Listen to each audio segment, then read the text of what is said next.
Assalamualaikum, selamat pagi. Saya Anita Timolina akan menyampaikan berita tentang gempa bumi di Sulawesi Barat. Gempa bumi merupakan getaran atau guncangan yang terjadi karena pergerakan atau pergeseran lapisan batu bumi yang berasal dari dasar permukaan bumi. Salah satunya yaitu gempa berkekuatan 6,2 yang mengguncang wilayah di Kabupaten Majene, Sulawesi Barat pada Jumat dini hari 15 Januari. Sebagian bangunan mengalami kerusakan, termasuk kantor gubernur yang sebagian roboh.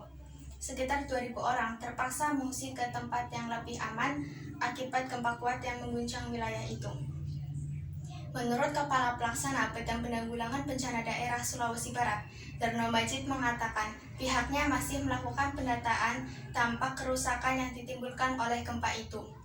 BMKG melaporkan pusat gempa berkekuatan 6,2 yang terjadi sekitar pukul 2.28 waktu Indonesia bagian tengah itu berada di darat 6 km timur laut Majene.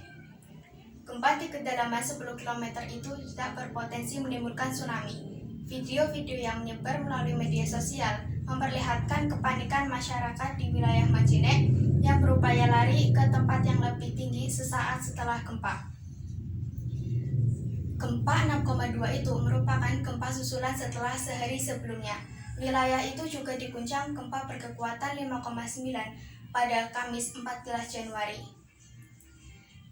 Daryono, Kepala Bidang Mitigasi Gempa Bumi dan Tsunami, Badan Meteorologi, Klimatologi, dan Geofisika atau BMKG, di laman Facebooknya menjelaskan, gempa di Majene ditimbulkan oleh sumber gempa sesar naik memuju atau memuju terus. Menurutnya, gempa sesar naik memuju ini memiliki magnitudo tertarget mencapai 7,0 dengan laju geser sesar mencapai 2 mm per tahun, sehingga sesar ini memang harus diwaspadai karena dapat memicu gempa kuat. Pusdalos BNPB mengatakan, gempa ini memicu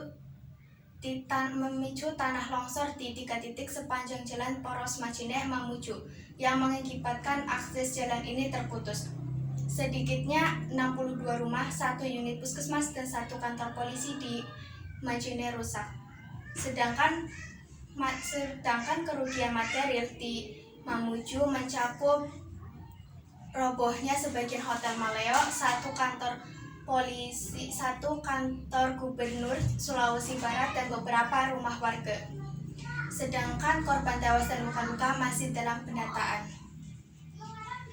Gempa bumi sering terjadi di Indonesia. Meskipun demikian, gempa bumi terjadi di tempat-tempat yang berada di perbatasan Plat Pasifik.